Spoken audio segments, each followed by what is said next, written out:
Bienvenidos, no olviden suscribirse a este canal. En él podrán encontrar listas de reproducción de programación para niños, animación digital, efectos visuales, videojuegos en 2D, videojuegos en 3D, control de procesos industriales, control de escenarios, control de animatronics, pensamiento lógico, programación para Arduino, programación en Visual C#, álgebra superior, álgebra lineal, pero como para niños, facilísima, seguridad en redes, sistemas operativos, metodología de la investigación, configuración de computadoras y mucho más. Bienvenidos.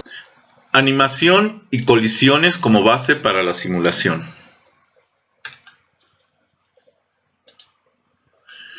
Bueno, Disney y Nine Old Men, o sea, Disney y sus 9 ancianos, que era el consejo original de Disney. Los 9 ancianos de Disney fueron los pioneros en la producción de animación en la compañía de Walt Disney y en quien delegó cada vez más tareas en el departamento de animación a principios de la década de 1950, cuando sus intereses se expandían y se diversificaba su campo de acción, ¿sí?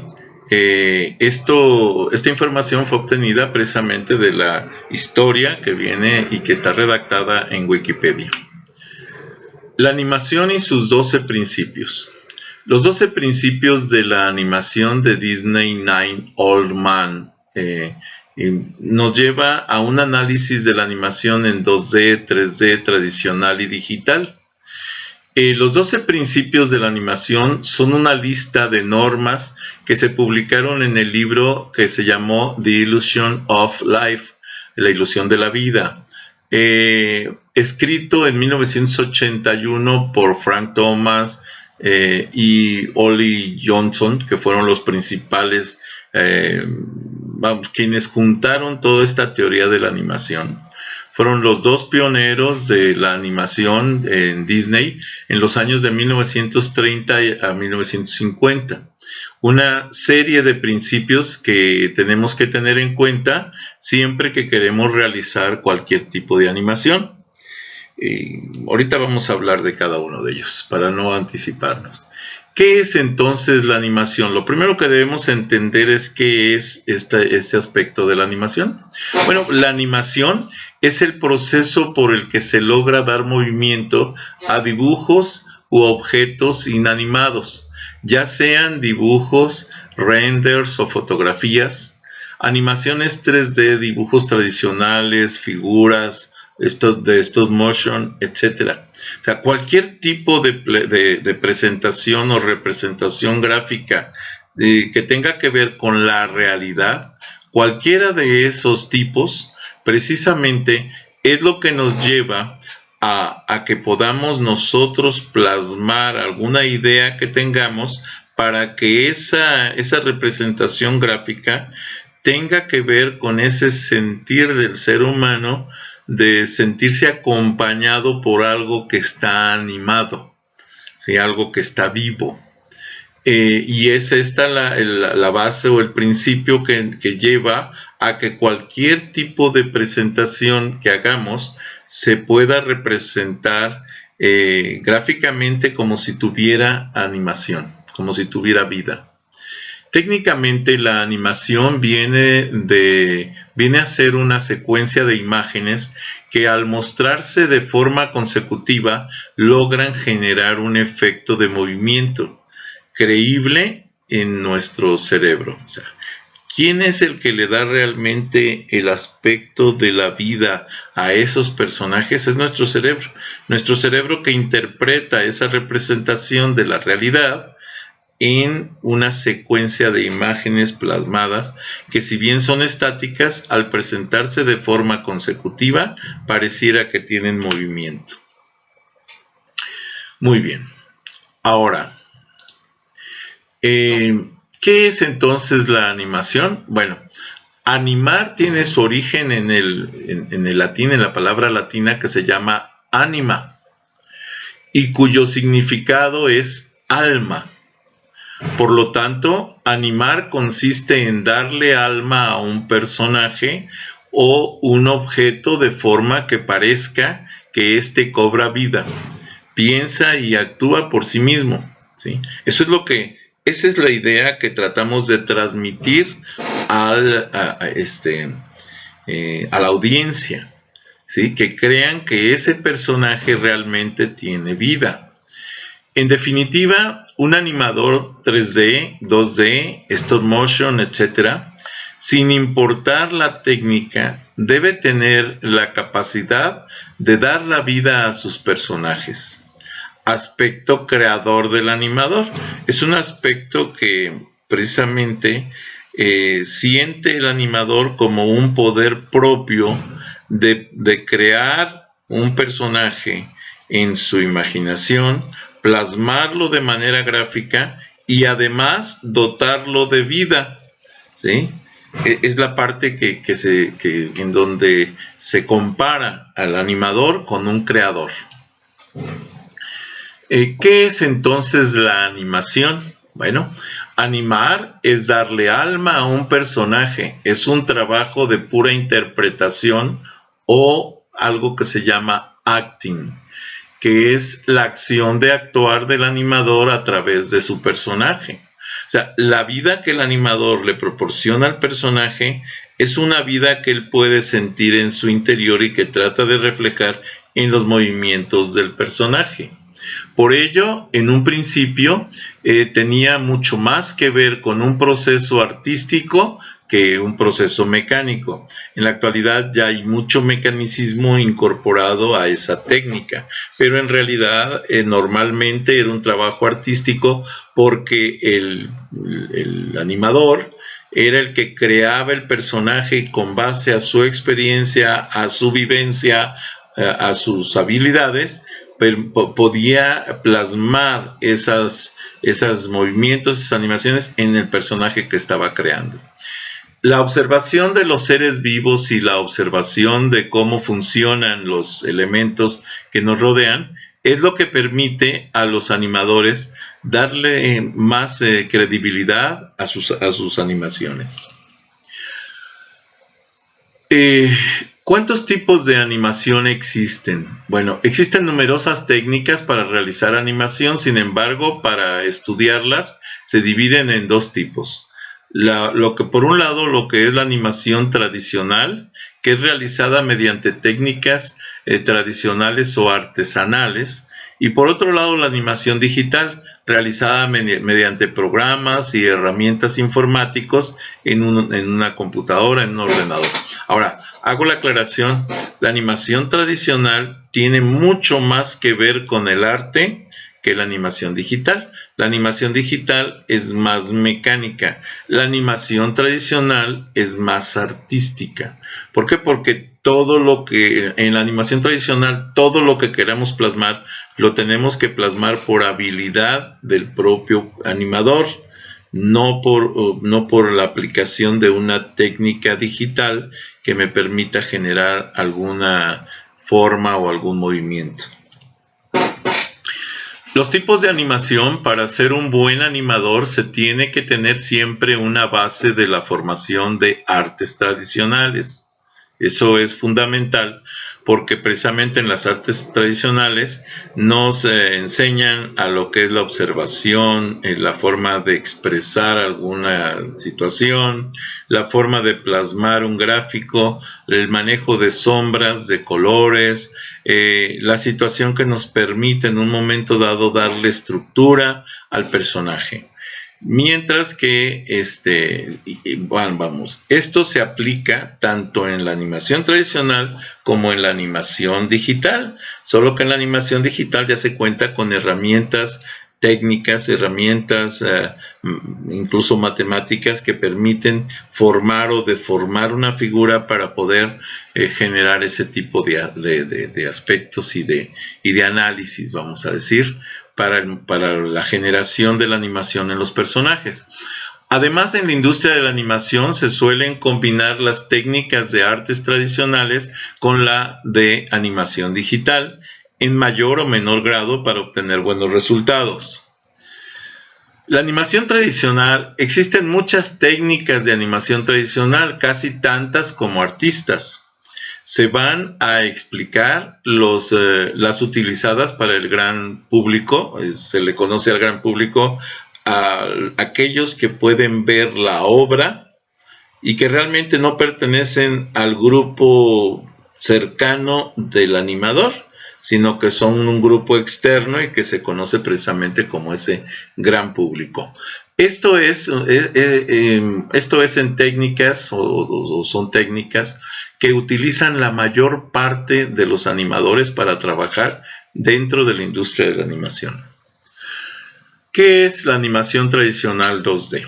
Bueno, la animación tradicional es aquella que se crea dibujando a mano y con técnicas tradicionales, lápiz y papel. Cada uno de los fotogramas que intervienen en una secuencia se va dibujando a mano, con características específicas. Los animadores en Disney establecieron para sus dibujos animados una secuencia que tiene una velocidad de 24 cuadros, 24 fotogramas o dibujos por segundo, ¿sí? Esto es lo que permite generar un movimiento continuo sin que sea perceptible el cambio de una imagen a otra por el ser humano, por la forma de la vista del ser humano, es cuando se tienen al menos 24 cuadros por segundo. De ahí para arriba, pueden ser 30, pueden ser 40, ¿sí? Pero ojo, mientras más cuadros por segundo incrementamos a la animación, mayor consumo de recursos, ya sea de cómputo o incluso la videoproyección o la proyección de cintas, obviamente consume mucho más de estos recursos para poder llevar a cabo esa animación. Muy bien, ahora, la animación 2D también existe de manera digital. O sea, no solamente se puede hacer a mano, en papel, sino que también ya existen técnicas para hacer animación 2D de manera digital. Es aquella que se realiza mediante técnicas digitales o informatizadas.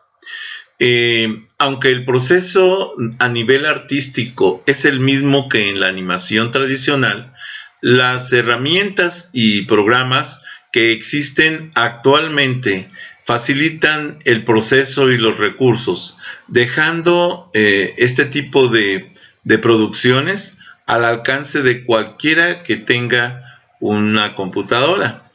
Ahora, los programas más utilizados para la animación 2D son, por ejemplo, el TV Paint, el Toon Boom, el Adobe Animate, el After Effects, el Flash, el Unity 2D, el Maya 2D, el Unreal 2D, etc. Ahí, por ejemplo, también incluso se puede trabajar, creo que no está mencionado aquí, de manera libre, el Blender 2D también se puede trabajar sin problemas. Estos programas fueron hechos, normalmente algunos de ellos fueron hechos curiosamente para trabajar en 3D. Sin embargo, como se dio un auge en lo que era la producción de animaciones 2D, entonces se incorporaron las herramientas para no tener que trabajar 3D, sino que podían trabajar 2D. Nacieron ahora sí que al revés, en lugar de haber nacido como 2D y luego migrar a 3D, nacieron como 3D algunos de ellos y luego migraron a 2D. Pero bueno, aunque una vez más existe una infinidad de técnicas, se puede diferenciar tres grandes tipos para animación 2D digital. Algo que se conoce como full frame, otra técnica que se conoce como cutout y otra que se conoce como rotoscopía. Ahorita vamos a hablar un poquito de cada una de ellas. Lo que se conoce como animación 2D digital full frame es la creación de fotogramas, ¿sí?, que es fotograma a fotograma. O sea, uno por uno, es decir, el mismo método de animación de dibujar 24 imágenes por segundo creados por los pioneros de Walt Disney, pero utilizando una tabla digital o un monitor Wacom, por ejemplo, Cintiq, en vez de lápiz y papel, sobre una mesa con luz. Y entonces sobre esa se hace el dibujo, se hace la proyección gráfica del personaje que se pretende, obviamente va a quedar plasmada en 2D, y esa es la que se utiliza para la generación de las animaciones cuadro por cuadro, frame por frame. Esto, la anterior, decíamos, fue full frame, o sea, cuadro por cuadro. Ahora, si hablamos de la cutout, proviene de una animación con recortes, más conocida en inglés como cutout. Se usan figuras recortadas, ya sea de papel o incluso fotografía, y la técnica consiste en mover y reemplazar las diferentes partes de las marionetas planas, vamos a decir, de esas figuras recortadas, obteniendo diversas poses. Y esas poses son las que nos van a permitir que podamos ver como que el personaje tiene vida, como que tiene movimiento, creando así la ilusión de vida de un personaje. Actualmente existen métodos digitales de animación cutout muy sofisticados y eficientes, capaces de proporcionar infinitas posibilidades mediante sistemas de huesos 2D y bibliotecas para la expresión o para las expresiones. Hago la aclaración de que esos sistemas de huesos 2D no es otra cosa más que un rigging 2D, una forma de asignar movimiento a las diferentes partes de un personaje 2D para que pueda generar esa forma de representar la vida en el propio personaje. Los tiempos de producción son mucho menores en las técnicas cutouts que en las técnicas full frame. Es mucho menor hacer el cutout que el otro, porque en el cutout se recorta y se reutiliza la misma imagen que se tenía, mientras que en el full frame es ir dibujando imagen por imagen, una tras otra. Esto nos debe de quedar súper claro. Obviamente, el full frame no requiere artistas tan especializados, no requiere, vamos a decir, grandes dibujantes especializados, ¿sí? Sí requiere el conocimiento artístico, sí requiere el conocimiento estético, sí requiere de cierto dominio de lo que es el dibujo, pero no es tan fundamental que todo se haga a base de dibujo, porque se hace por medio de recortes. Es muy utilizada para realizar series de animaciones 2D. Algunos ejemplos son, por ejemplo, el South Park, el Peppa Pig o el Cálico electrónico, ¿sí? Y de hecho hay muchos que pueden tomarse como ejemplos, ¿no? La otra técnica es la que se conoce como rotoscopía. Es también animación 2D, la rotoscopía. Es una técnica de animación que recurre al antiguo método de colocar láminas transparentes de acetato o papel encima de una filmación, secuencias de fotografías. El objetivo es calcar el contorno de los objetos y personajes grabados. Aunque se supone que, por ejemplo, uno de las grandes obras maestras de Disney que fue desarrollada en esta tecnología fue Blancanieves, precisamente. En Blancanieves, Walt Disney utilizó rotoscopía, y no es un método muy recurrente en las grandes producciones debido a efectos relativamente inquietantes que produce. porque incluso puede generar cierto rasgo de sentirse como que atrapado entre las capas de la representación. Pero se utilizó, les digo, en Blancanieves se utilizó la rotoscopía para la producción de esa obra. Ahora, ¿qué es la animación stop motion? Bueno, la animación stop motion, bueno, el origen de la animación conocida como stop motion fue el llamado zótropo o zótrope. O sea, los dos términos son correctos, solo que tiene origen en un francés, por eso se conoce como zótrope. En español podríamos conocerlo como zótropo. También conocido por daedalum, ¿sí? que algo así como personajes o figuras muertas.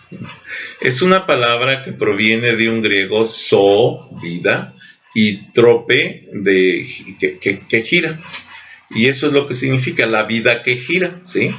La vida que gira, o el griego, o el giro de la vida, ¿sí? Y originalmente fue inventado en 1834 por William George Horner.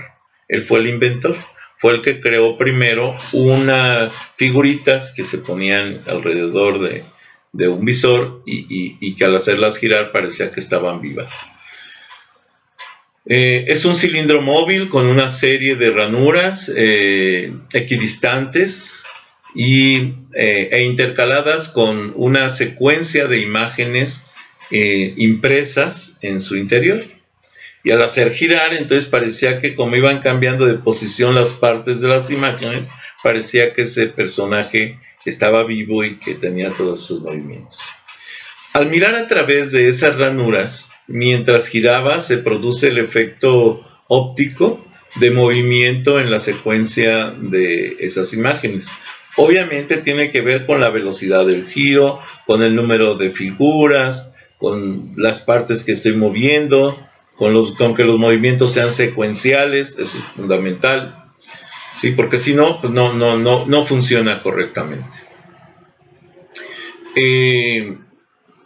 Más recientemente se desarrolla el zótropo de figuras en secuencia y luz estroboscópica para poder, como el zótropo de Pixar, por ejemplo, que permitió una técnica similar a la aplicada en las imágenes del stop motion y otros ejemplos, ¿no? Pero es una forma en la que las figuras se van poniendo en diferentes posiciones de manera secuencial, y entonces al girar la superficie y meter una luz que está encendiendo y apagando, que se conoce como luz estroboscópica, genera que nuestro cerebro capte nada más los momentos de luz. Y como en los momentos de luz las imágenes van cambiando su posición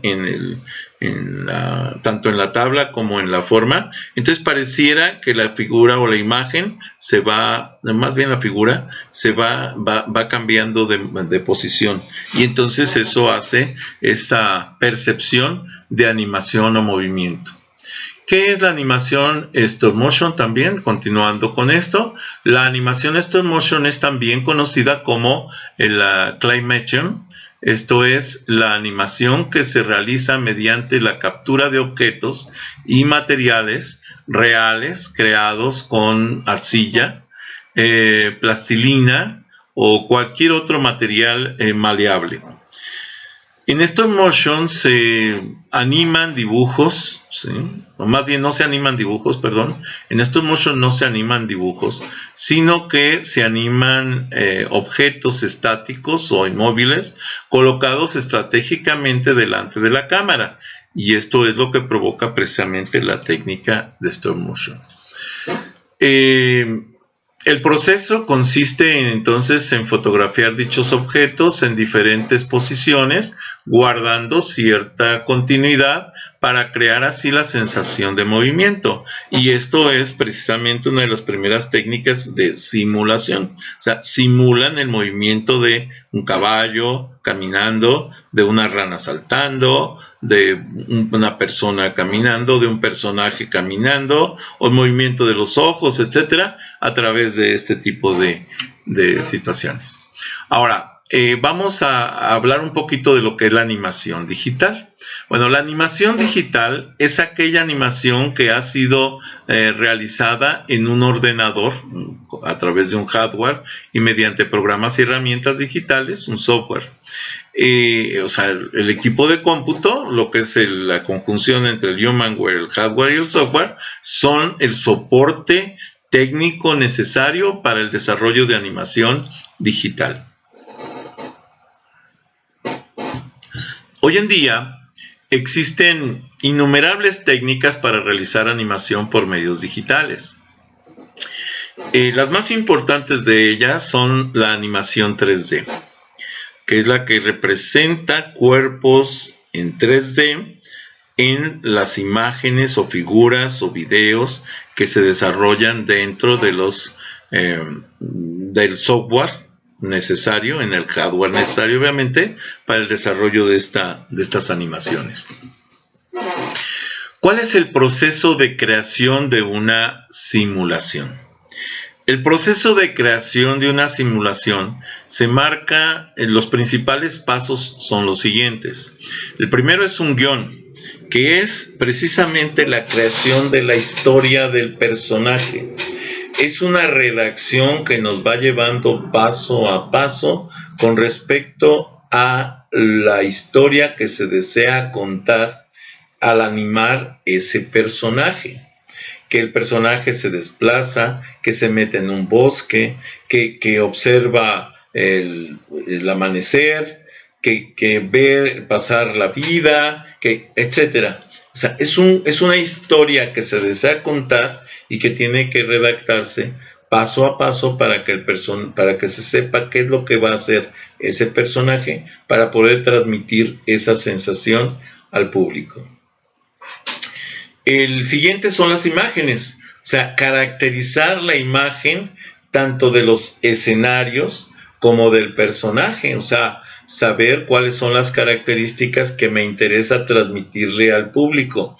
Que el personaje es un estudiante de nivel primaria, pues lo tengo que dibujar en un escenario normalmente de primaria o con sus papás, o ahorita, por ejemplo, que pudiéramos crear un personaje que esté tomando sus clases frente a un televisor por parte de la Secretaría de Educación Pública. Bueno, ese tipo de cosas son las imágenes que tengo que dibujar o que tengo que plasmar para que pueda yo transmitir el mensaje que quiero a la audiencia.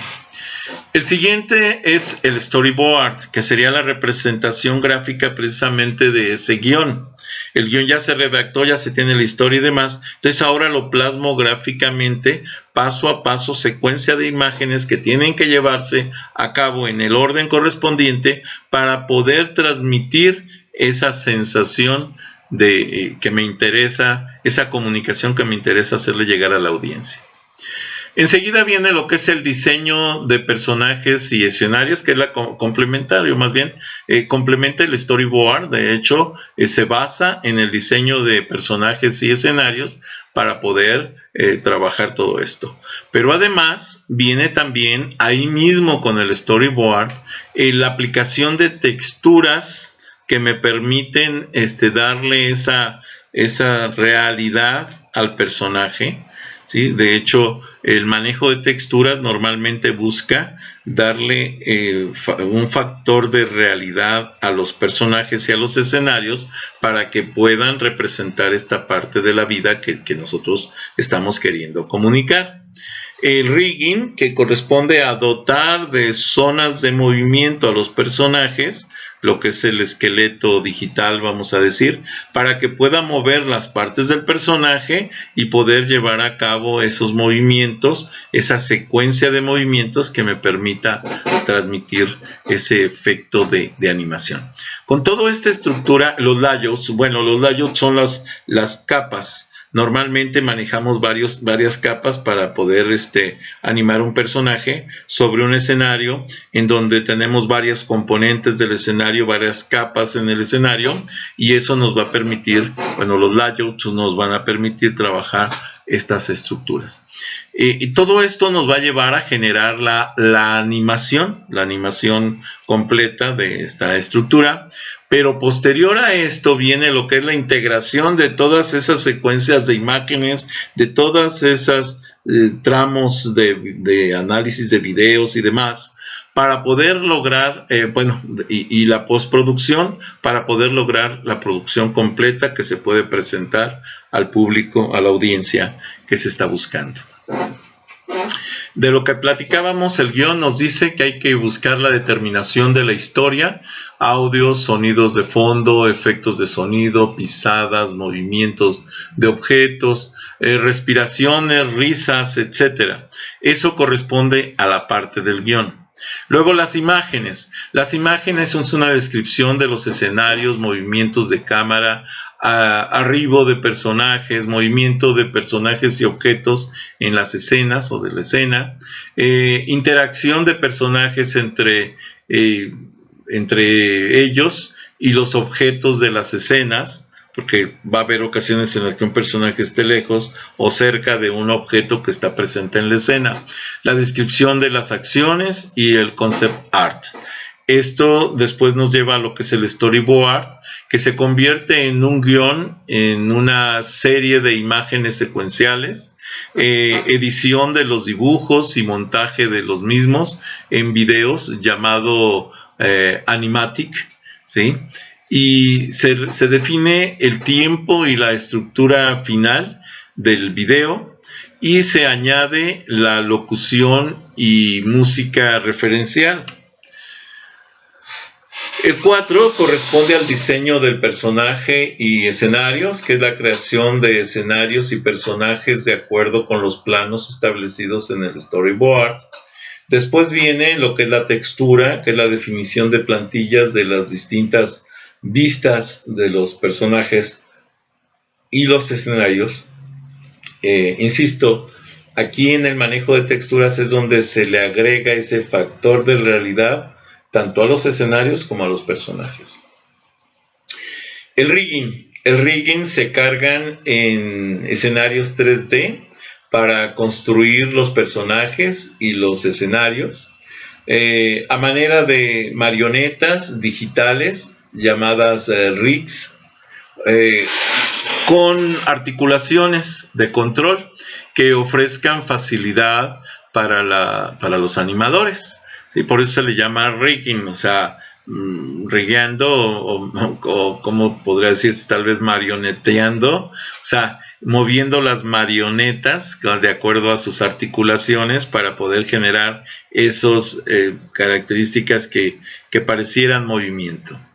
También está la definición de movimientos y texturas allí en el rigging.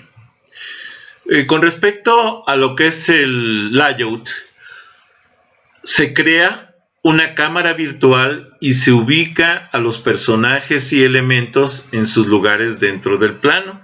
Aquí es donde viene en estos layouts, ese manejo de capas, viene el posicionamiento de cámaras, ¿sí? Cámaras en primera persona, cámaras en externas, ¿sí? Segunda persona, pero dentro de las cámaras externas podemos tener por lo menos dos. Lo que son las cámaras cercanas de acercamiento y las que son las cámaras lejanas de vista panorámica, vamos a decir. Y entonces podemos, en base a ese juego de cámaras y cambio de posiciones o cambio de vista de las cámaras, por ejemplo, en primera persona, las que ven a través de los ojos del personaje, hacia el exterior. Sí, esas cámaras son en primera persona. Las otras están muy cerquita de la persona, como si estuviéramos viendo desde su ánima, su alma, lo que está viendo el personaje y el propio personaje, pero desde muy cerca. Y la otra es cuando ya abrimos la cámara. Incluso las cámaras externas pueden tener varias posiciones, muy cercano, a media distancia y a una distancia más o menos grande, y esto nos va a permitir manejar pues todo lo que son sombras, luces, los efectos para poder ver acercamientos o alejamientos del personaje. Enseguida viene lo que es la animación. Uno de los aspectos que se manejan ahí es el motion graphics, ¿sí? Aquí se le da vida a los personajes y objetos inanimados. Los animadores le proporcionan a los objetos y personajes el don de la actuación, ¿sí? Y a través de la expresión corporal permite representar lo que piensan y sienten los personajes. Ojo, los personajes no piensan ni sienten, pero pueden, transmitir lo que piensa y siente el creador del personaje, o lo que piensa y siente el creador del personaje, pero esa parte que quiere mostrar al público únicamente. No quiere decir que ese sea únicamente su forma de sentir y pensar, sino que está transmitiendo ese aspecto específico para transmitir y pensar. La integración y postproducción. Integra los elementos del mismo ambiente, añade sombras y efectos, se coloca el audio final, los logos y el motion graphics. ¿Qué es entonces la animación 3D? La animación 3D es un proceso informatizado utilizado por los animadores para crear secuencias de imágenes o renders mediante programas y aplicaciones que simulan la visualización tradicional. Ahí tenemos, si no me equivoco, un error, pero bueno. Lo más curioso es que no lo marca. Eso es interesante. Bueno, seguimos.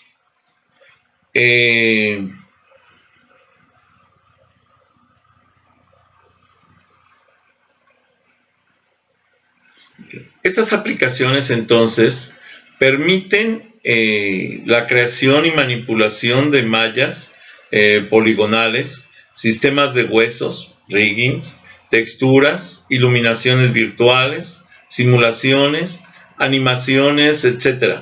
¿Sí?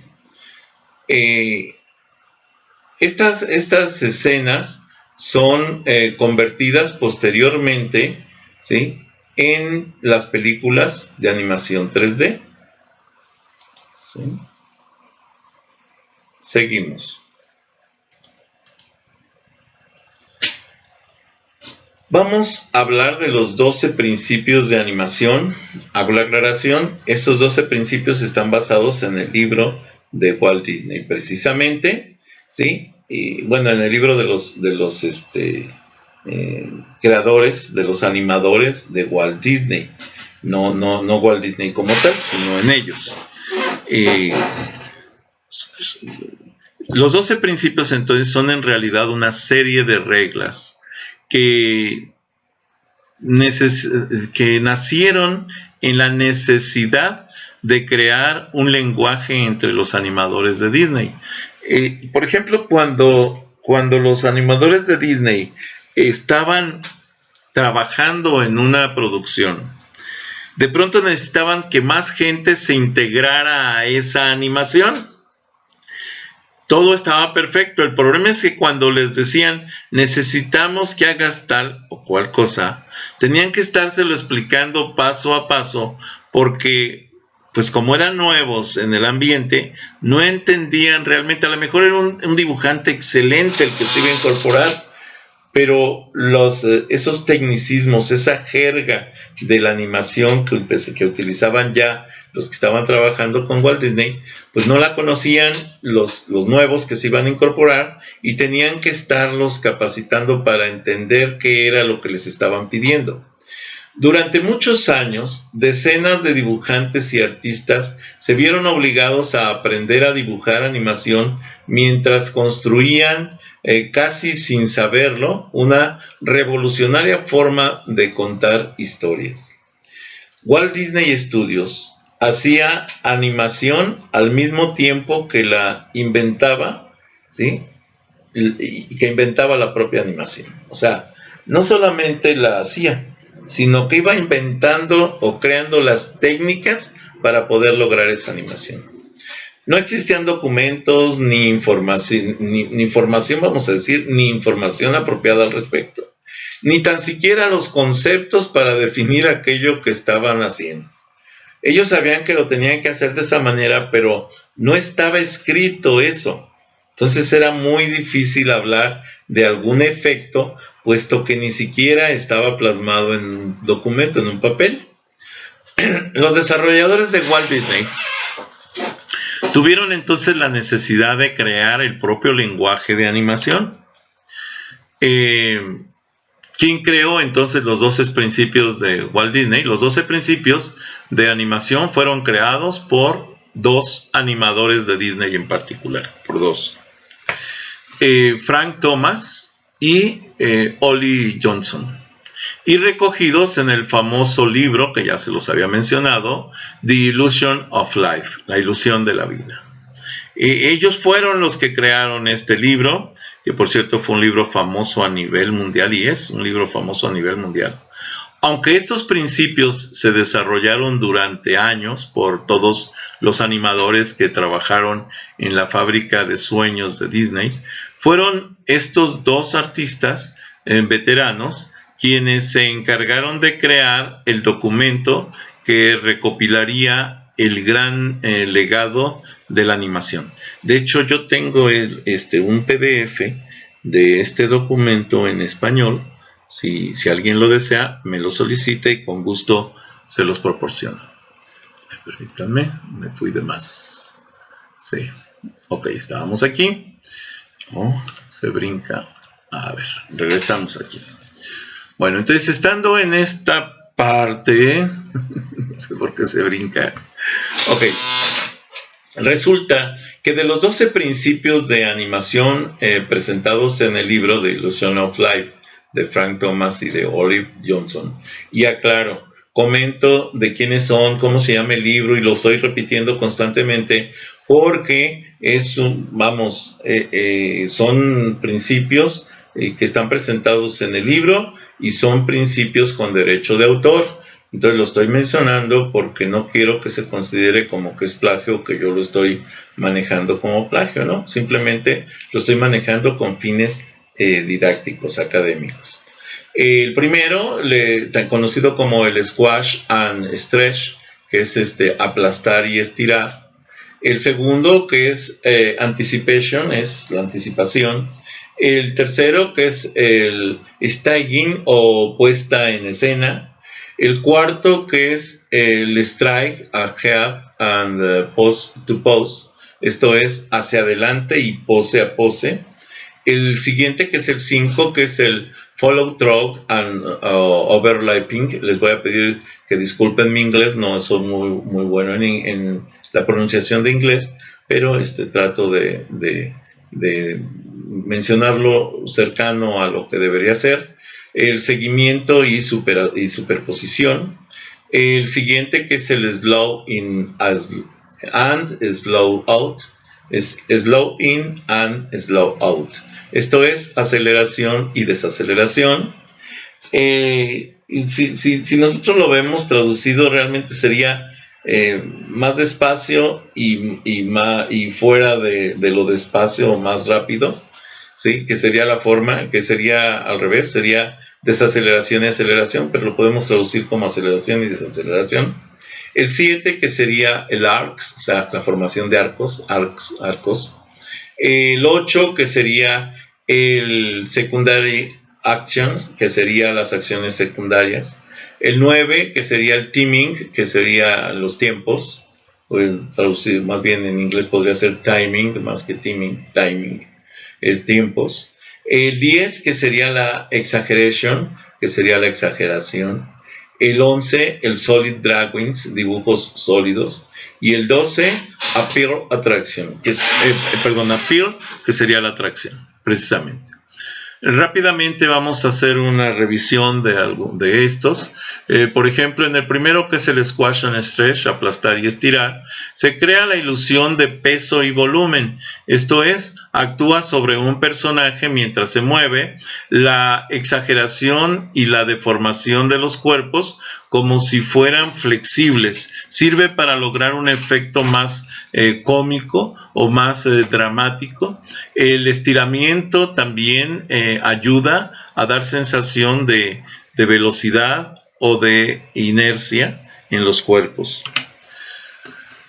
El anticipation o la anticipación prepara al espectador para una acción principal que el personaje va a realizar. O sea, precisamente se llama anticipación porque trata de que el espectador se anticipe al movimiento para que pueda seguir al personaje en la escena. Cada acción principal viene precedida por un movimiento específico. Esto anticipa a la audiencia qué es lo que va a ocurrir. Se deben anticipar los movimientos para guiar la mirada del espectador y anunciar lo que va a pasar. Esta técnica se divide en 3 pasos. La anticipación nos prepara para la acción en sí misma y la reacción, que es la recuperación en términos de la acción. Muy bien. El siguiente, que es el stride ahead and pose to pose, que esto es hacia adelante y pose a pose.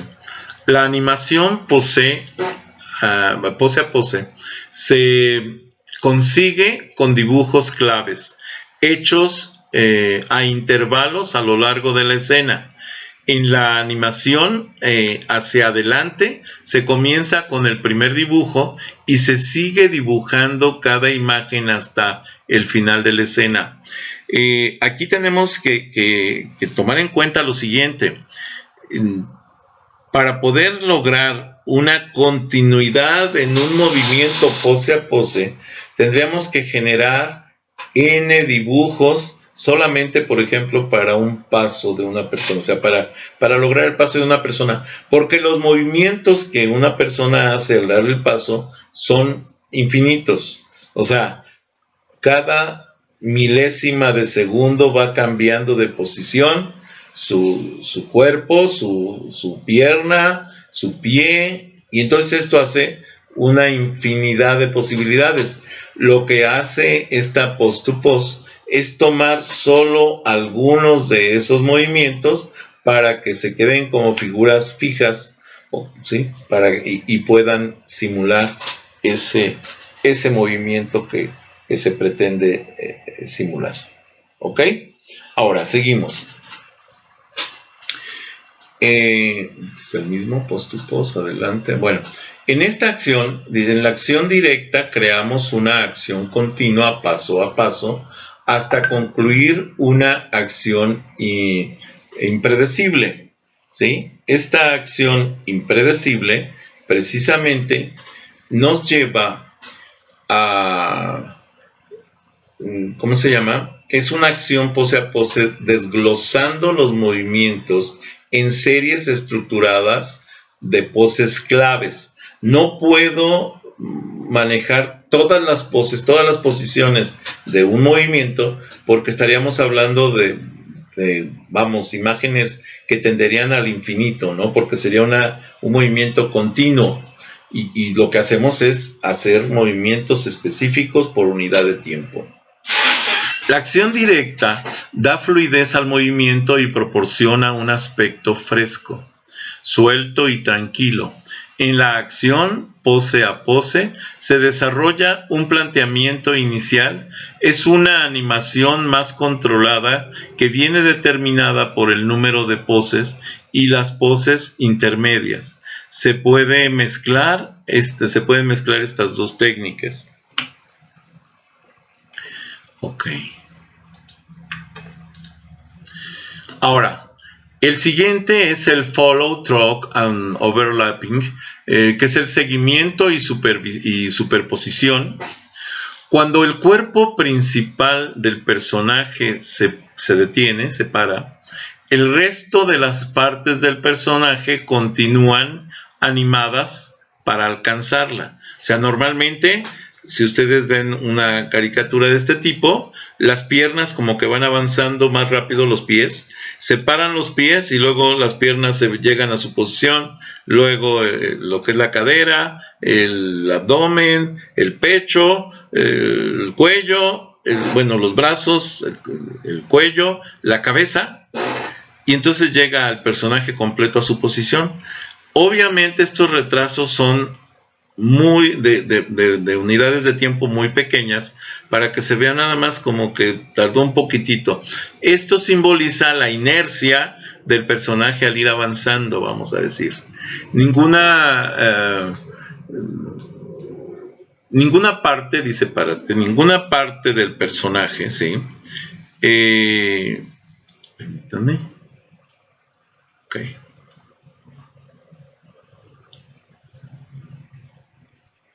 Bueno, ninguna parte del personaje, obviamente, se mueve realmente de esa manera, ¿no? Sino que se van deteniendo una tras otra, porque son fotogramas que van seguidos con unidades de tiempo muy, muy, muy pequeñas.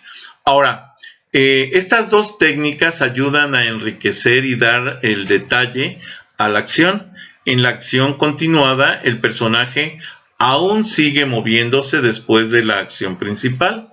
En la acción superpuesta se mezclan movimientos múltiples que incluyen en la posición del personaje.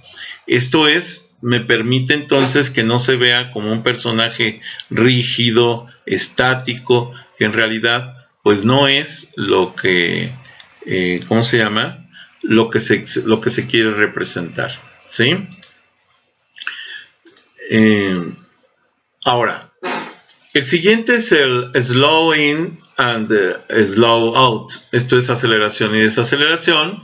Cuando empieza la acción tenemos más dibujo y más dibujos cerca de la siguiente pose. Esto es, menos dibujos hacen que la acción sea más rápida y más dibujos hacen que la acción sea más lenta. Entonces, si yo quiero hacer que al principio tenga mayor velocidad el personaje, entonces lo que voy a hacer es aumentar el número de dibujos cambiando de posición para que la continuidad sea mayor y el movimiento en un momento dado pueda ser mayor. Mientras que cuando ya quiero detener la acción del personaje, entonces reduzco el número de imágenes y esto va a provocar que haya menos cambio de posición con respecto al personaje y con respecto a la velocidad del mismo. Y esto hace que sea más lento entonces. Mientras más imágenes vamos a tener más velocidad, mientras menos imágenes vamos a tener menos velocidad. Se trata de acelerar el centro de la acción y ralentizar el principio y el final de la acción. Al principio el personaje se mueve lento, bueno, meto pocas imágenes, pero después cuando vaya en la acción corriendo, por ejemplo, se mueve más rápido, entonces meto más imágenes. Y ya al final, cuando quiero que el personaje se vaya deteniendo, obviamente meto menos imágenes y esto provoca esta situación, ¿sí? Esa es la idea precisamente de esa forma, de ese principio de la animación.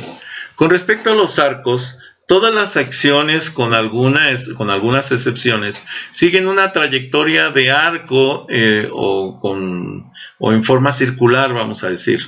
Los arcos se dan a la animación, le dan a la animación un estilo más natural y un mejor flujo de la información.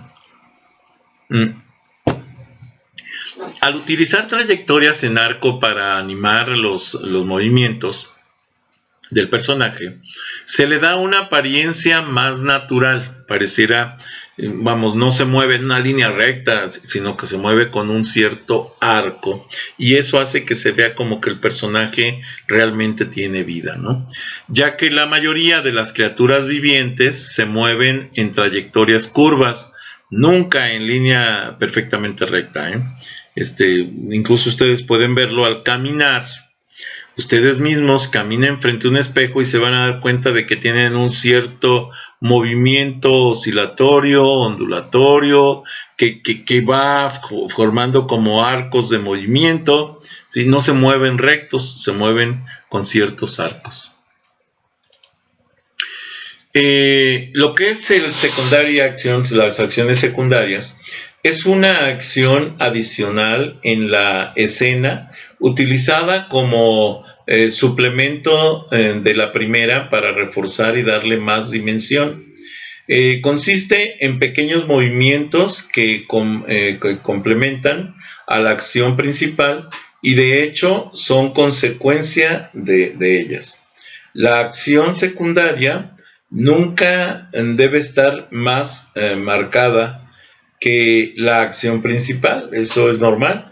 O sea, se le llama principal porque es la que tiene que llevar el foco de atención de la audiencia.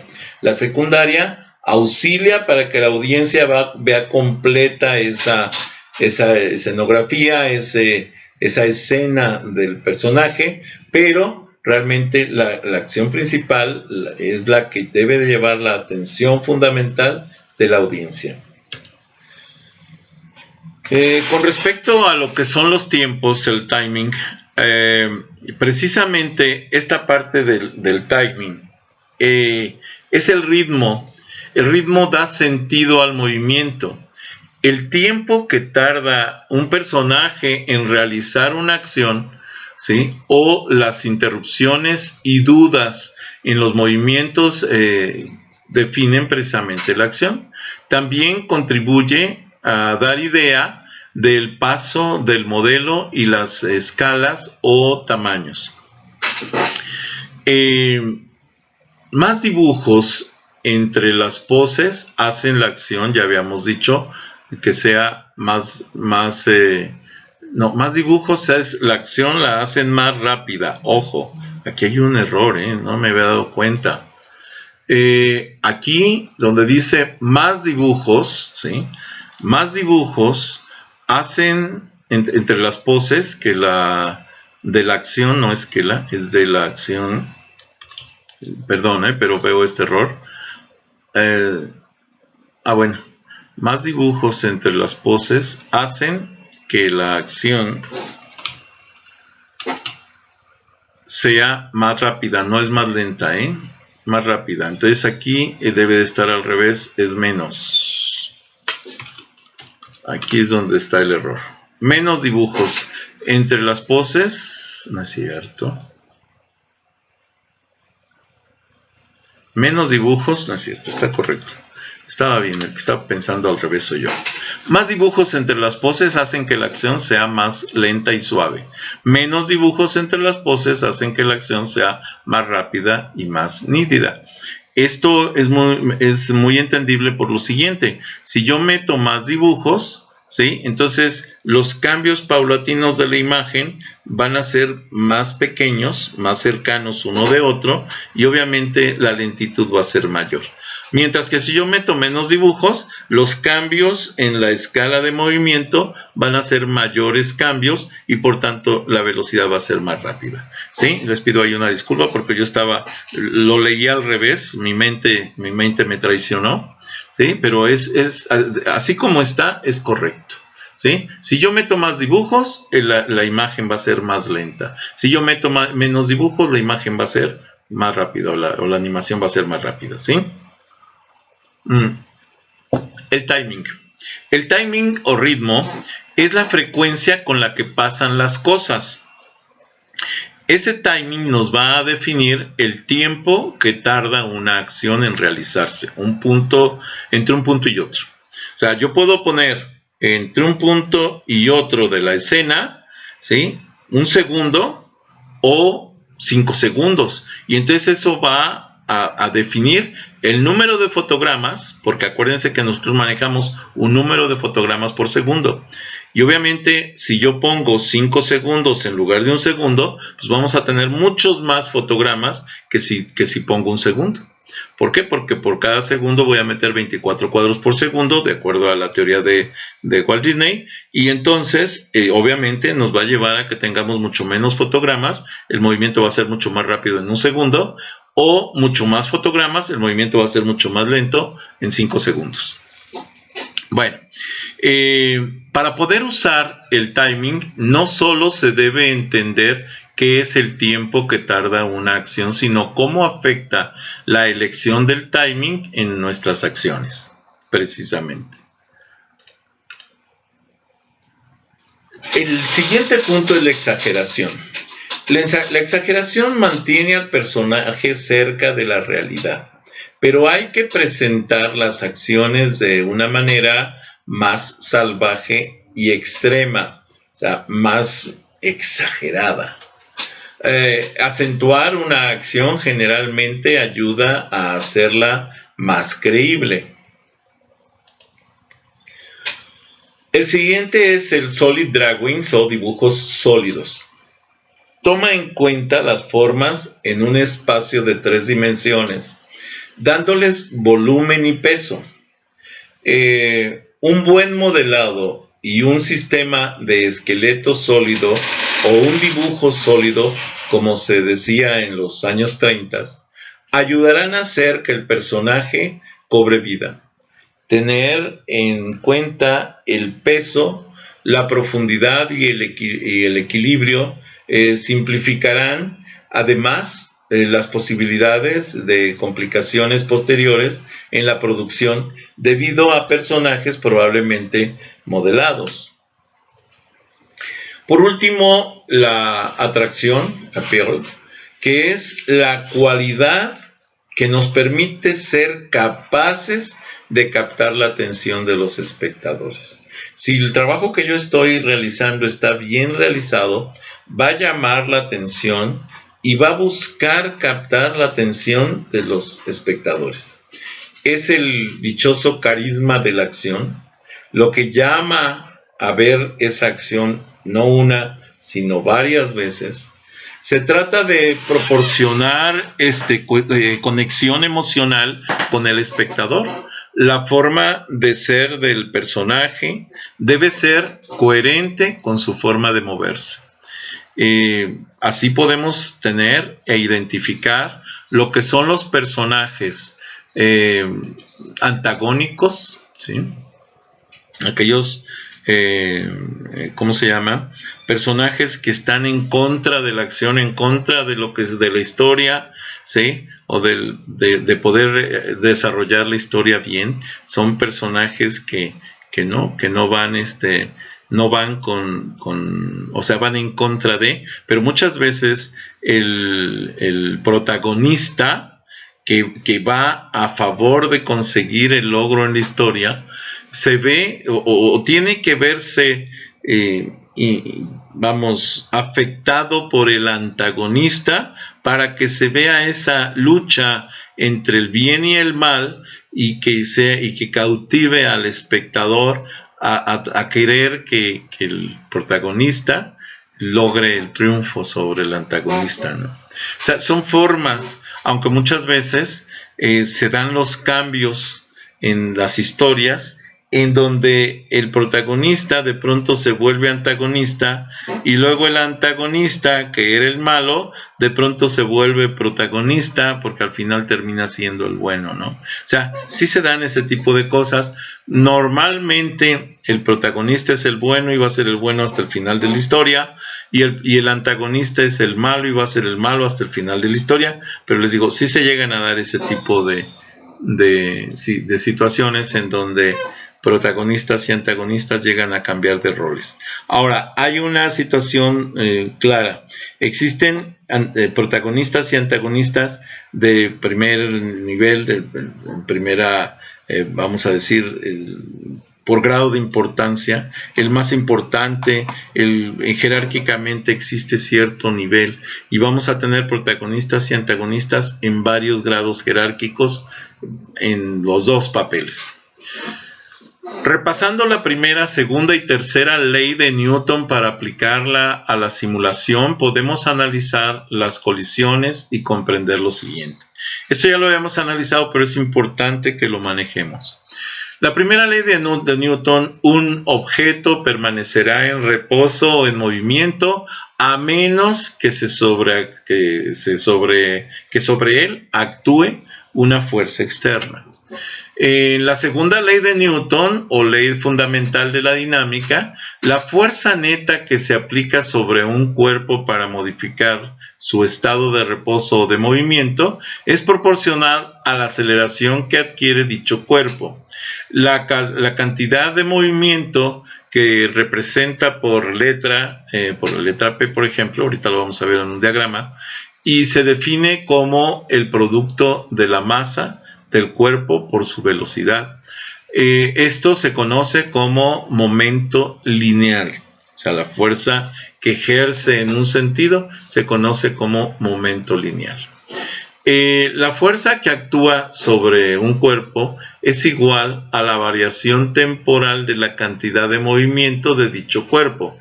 Si la fuerza total que actúa sobre el cuerpo es nula, la cantidad de movimiento del cuerpo permanece constante en el tiempo.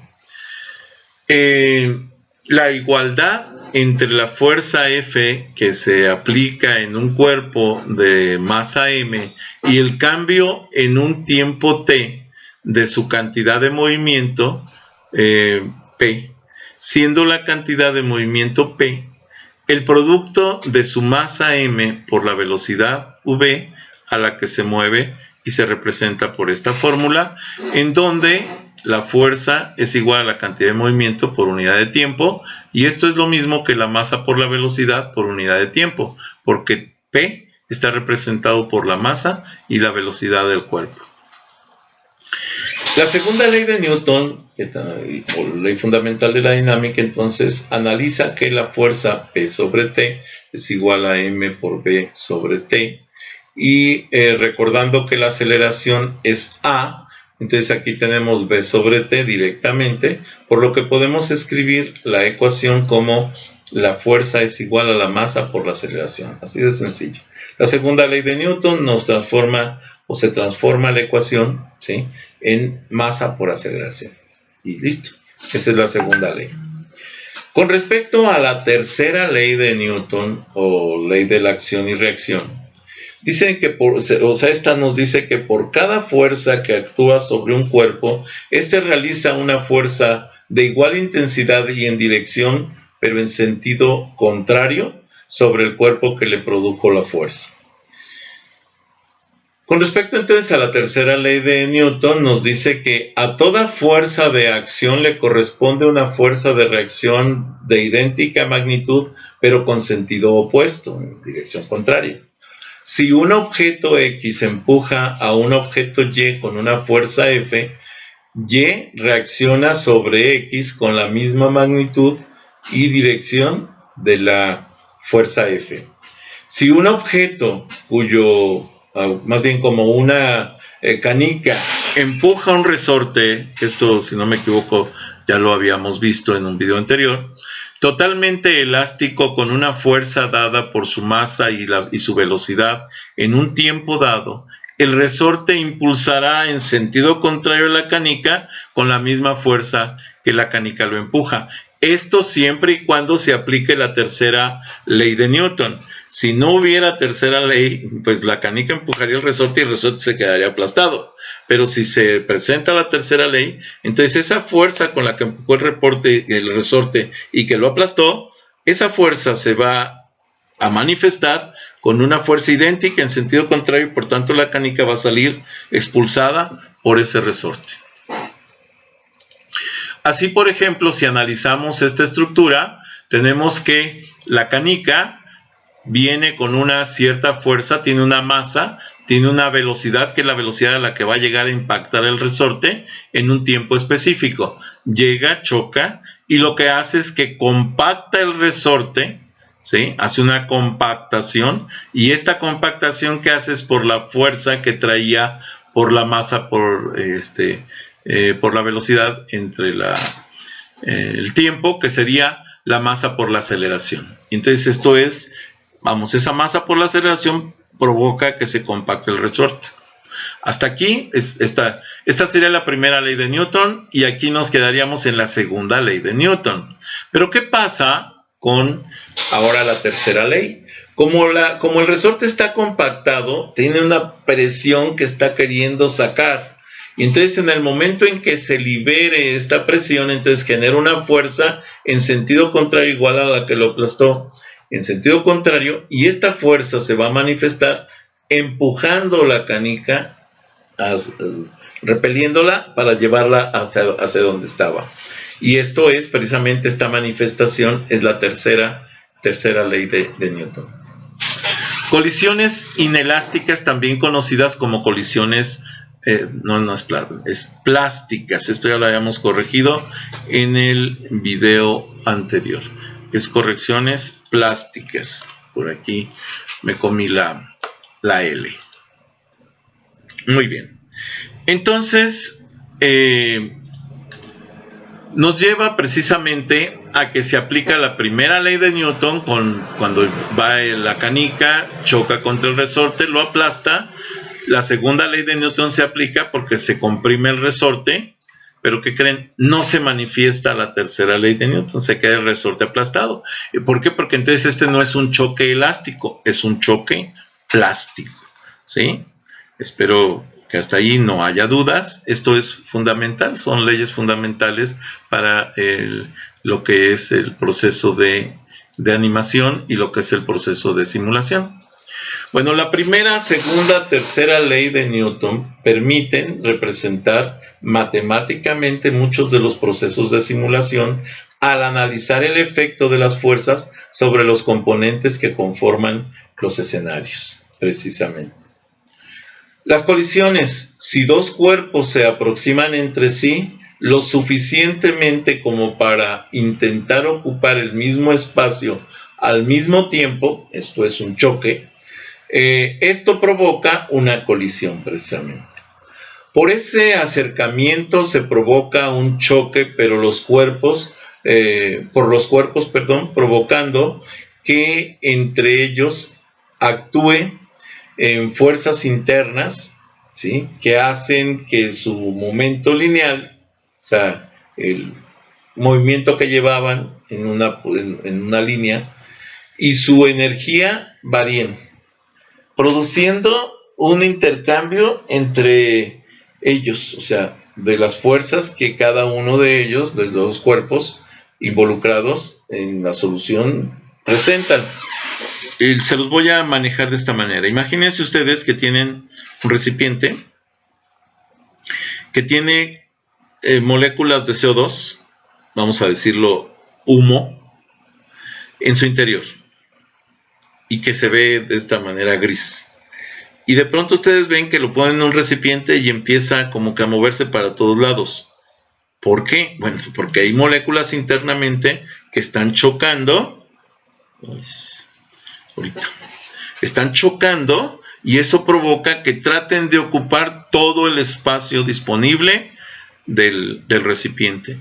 Y entonces ese movimiento, esas colisiones que se dan internamente entre las moléculas del CO2, es lo que hacen que el humo se ocupe la mayor parte del espacio, porque empiezan a chocar entre sí y a rebotarse hacia las paredes que lo contienen.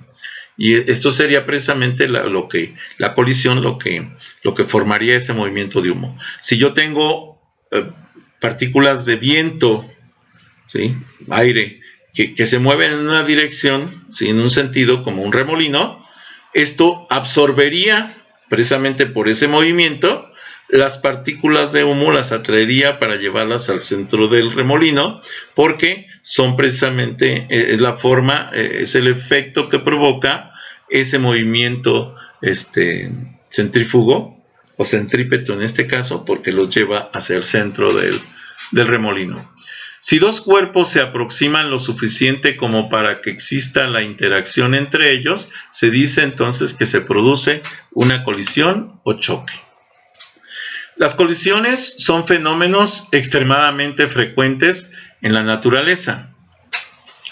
Las características fundamentales de una colisión es que las fuerzas que interactúan únicamente durante el evento son fuerzas intrínsecas, o sea, internas, a los cuerpos involucrados. Por eso, ojo, es tan importante manejar los contenedores de las partículas para los efectos de animación, porque normalmente vamos a estar trabajando fuerzas internas. Si nosotros los dejamos al aire libre, pues no, pues se van a ir a tratar de ocupar la mayor parte del área disponible o del volumen disponible y pues se van a perder. Por eso normalmente las buscamos tener en contenedores para que lo que veamos nosotros es lo que está contenido dentro del contenedor. Por este motivo, la velocidad del centro de masa de los sistemas durante las colisiones es constante, ya que la aceleración de los cuerpos de masa es producida únicamente por fuerzas externas que actúan sobre el sistema. O sea, solo que yo agregue una corriente de aire y cosas, entonces ya se provocará un movimiento distinto al normal. Haciendo un análisis, a ver, permítanme, que ya me están llamando para la reunión. ¿Cómo vamos? Ya merito. Haciendo un análisis rápido de la segunda ley de Newton, nos indica que la fuerza neta sobre un objeto es igual a la rapidez de cambio de la cantidad de movimiento y se denota como la fuerza va a ser igual al movimiento, al cambio. Esto se llama cambio de lo que es la masa por la velocidad. Acuérdense que la P representa la masa por la velocidad con respecto al cambio, con respecto al tiempo. Por lo que el impulso se considera como el cambio de la cantidad de movimiento P y por tanto se puede expresar como un delta P, esto se llama delta P igual a la fuerza con respecto a delta T, con respecto al tiempo. Este concepto ayuda a comprender las fuerzas que actúan en un tiempo corto. Ok. En las colisiones elásticas se produce la conservación de la cantidad de movimiento y energía. Si dos objetos son muy duros y elásticos y no se produce calor durante el choque, se conserva la cantidad de movimiento y energía cinética. Esto es que la suma de las energías cinéticas o de movimiento es la misma antes y después de la colisión.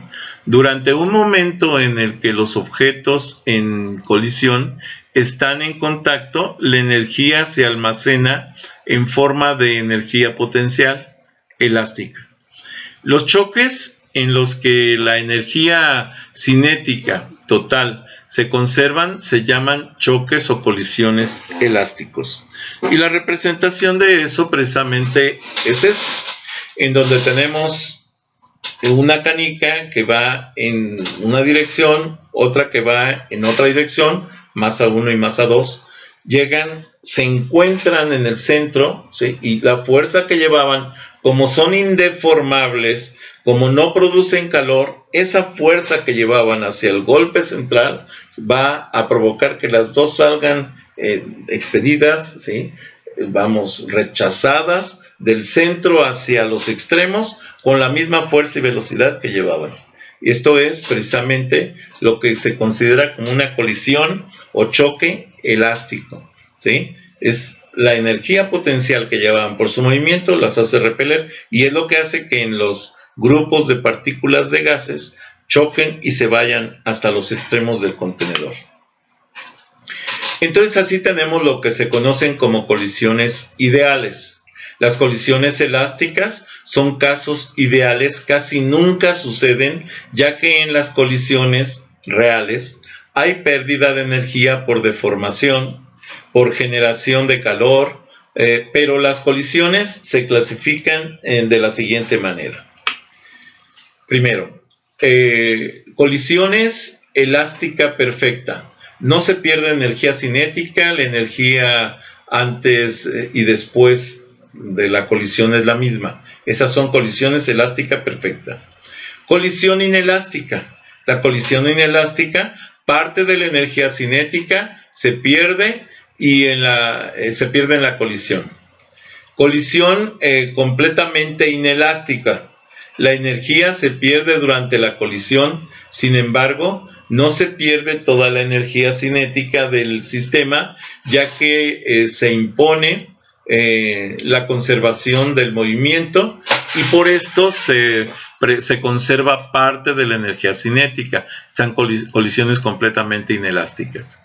Luego, incluso por ejemplo, si yo tengo una canica muy muy grande y otra muy pequeña, si choca la grande con la pequeña va a tender a avanzar las dos en un mismo sentido, normalmente en contra de la caniquita pequeña, porque la masa por la velocidad de la canica grande es mucho mayor que la chica, entonces se genera una colisión precisamente completamente inelástica, en donde no se conserva esa energía y no se regresan las canicas a sus posiciones, sino que se sigue avanzando.